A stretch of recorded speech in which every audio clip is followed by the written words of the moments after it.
Okay മക്കളെ, നമുക്ക് 9th ക്വസ്റ്റ്യനിലേക്ക് പോകാം. 30th January shift 1. Example of vinylic halide. വളരെ സിമ്പിൾ, വളരെ ഡയറക്റ്റ് ആയിട്ടുള്ള ക്വസ്റ്റ്യൻ ആണ്. വിനൈലിക് ഹാലൈഡ് എന്ന് പറഞ്ഞാൽ എന്താണ്?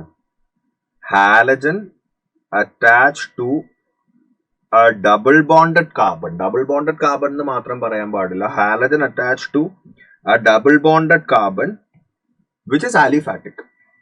അതായത് ഇപ്പൊ double bonded carbon can also be aromatic. For example ഇപ്പൊ ഈ ഒരു halogen this X is attach to double bonded carbon. ഇതിനെ നമ്മൾ അരൈൽ എന്നാണ് വിളിക്കുക.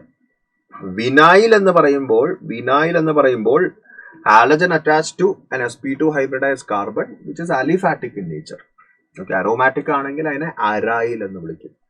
ഓക്കെ, സോ ബേസിക്കലി ഇവിടെ ആൻസർ വരുന്ന ഏതാണ്?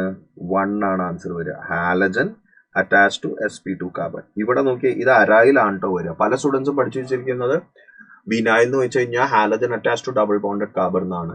അങ്ങനെയല്ല, halogen attach to double bonded carbon which is aliphatic in nature.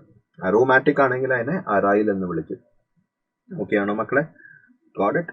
അപ്പൊ ഇവനെ എന്ത് വിളിക്കുകയാണ് മക്കളെ? ഇവനെ എന്ത് വിളിക്കും? Halogen attach to sp3 carbon which in turn is attach to sp2 carbon. ഇത് ബേസിക്കലി അലൈലാണ്, allyl position.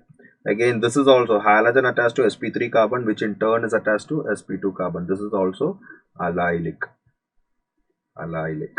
Okay, allylic halide. ഇവനാണ് വിനൈലിക് വരുന്നത്. വിനൈലിക്. ഇവനോ അരൈൽ വരും. അരൈൽ. ഓക്കെ മക്കളെ?